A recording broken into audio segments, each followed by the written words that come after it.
Hello and welcome to this special emergency podcast. Yes, it's an emergency. This is an absolute emergency. Ah, If you can hear sirens going, it's because this is an emergency episode of the Nat Coombs Show podcast. It's such an emergency that we couldn't even get Nat Coombs to do it.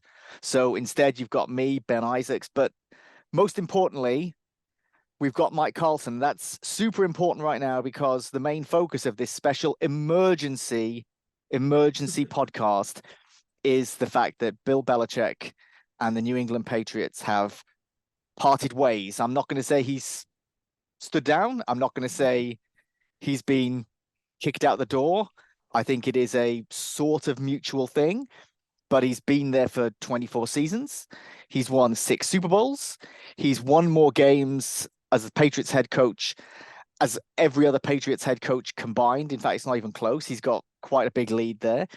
He's only 15 wins away from matching Don Shula with the most wins in NFL history. Of course, some of Belichick's wins came outside New England, most notably in Cleveland. But I think he's going to go down more as a Patriots legend than a Browns legend. yeah. And it's super important having Mike Carlson here because he is the closest thing that we have to Bill Belichick, not just because they are both absolute geniuses, but grumpy if you catch them at the wrong time. But True. they do share an education in common. So, Mike, just for those people who perhaps aren't regular listeners, don't know you as well as some other people, why don't you explain first off your connection to Bill Belichick? Right. It's quite simple, really. I was at Wesleyan University, graduated in 1972, and in my final, Bill was a freshman in my final year there. He didn't play football for some reason. If you look at the official guides and press releases, it'll say he played at Wesleyan from 71 to 74. But he didn't play football that year, but we played lacrosse together in the spring of 72. Um, Bill then went on to play football.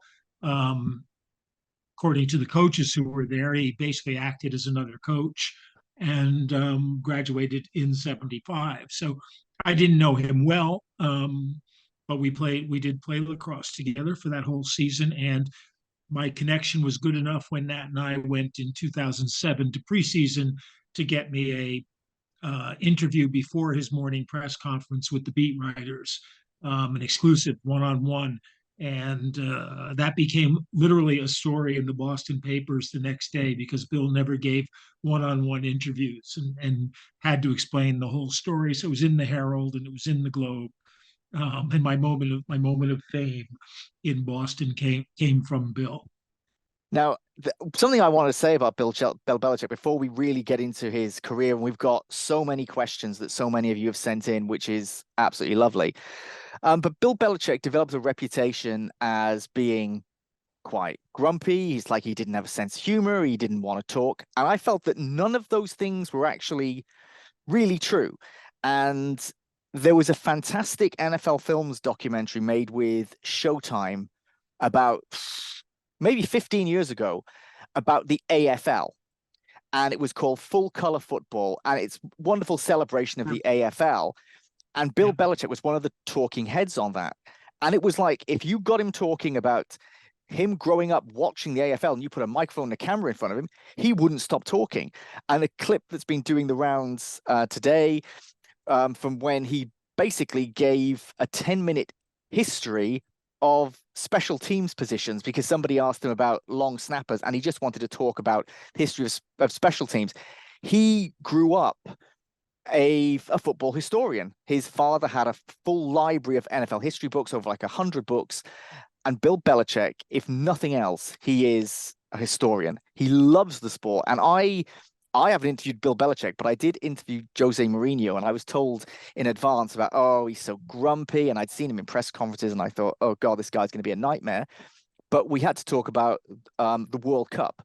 And I asked him about growing up watching the World Cup, and he would not stop talking about what it was like watching Portugal as a kid, and they wouldn't do very well. And sometimes you'll talk to these people about something other than the direct job in front of them, the next game in front of them, and they will open up if you ask them the right questions. And with Bill Belichick, if he's asked the right questions, he's as good an interview as you could ever have. He's absolutely the fascinating. Patriots reporters will tell you that, and they often someone would try to get him to talk, and that was where the special teams question came. And one of the but when you ask him the usual questions, many of which are what would be the word, not quite detailed enough. He's in game mode when he's talking to the press in Right. game week, which means he's not going to give away a single damn thing about what they're going to do that might help his opponent. And that goes to who's going to play, who's not, who's healthy and who's not. And if you ask him a really dumb question, like famously, if the team was going to move away from Tom Brady after they'd gotten beaten, badly, he would just shake his head and, and just say, why am I doing this job? I think, but you're absolutely right. I mean, that football book collection is huge. I think Peter King once, did a profile of Bill, the one that includes the picture of our lacrosse team, which made him the butt of a number of jokes in the locker room when Bill apparently brought a couple of our teammates around who he's been friendly with around in to see the locker room, and Willie McGinnis said, "Oh, are those guys in the picture?" And the whole locker room started laughing because everybody knew what picture they were talking about. But you mentioned the Don Shula record, and Bill, 15 wins and he breaks the record, which is Shula, of course, has Baltimore as well as Miami in his resume. So his is a two-team record as well, although his record at Baltimore, I think, is a bit better than Bill's was at Cleveland. But Bill has the advantage of having had more playoffs. To get to the Super Bowl, you have to win 3 or 4 games, depending on where you qualify. Whereas in Shula's day at first, it was just you won your conference and the other team won their conference, and then you played in the Super Bowl. So it was only one postseason game. So yeah, it all balances out in the end. And to me, I think the motivation for his continuing coaching is that he wants to break that record. I mean, Yeah, I asked I him, feel the same. Yeah. yeah, there is a question in the mailbag which I will supersede.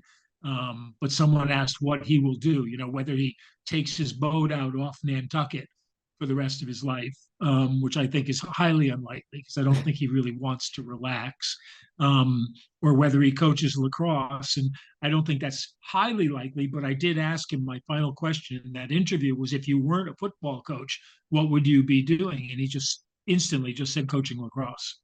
Wow. Yeah. So Yeah. yeah, he's a coach. That's what he wants to do, and he's going to keep doing it. If he winds up at age 80 coaching at Wesleyan, that wouldn't surprise me. Yeah, thanks to James Cummins for that question, which was fantastic. And Nantucket's beautiful, and I wouldn't blame him. I'm going to ask you one question of my own, Mike, before we get into the other questions on the mailbag. And I just want a yes or no answer from you.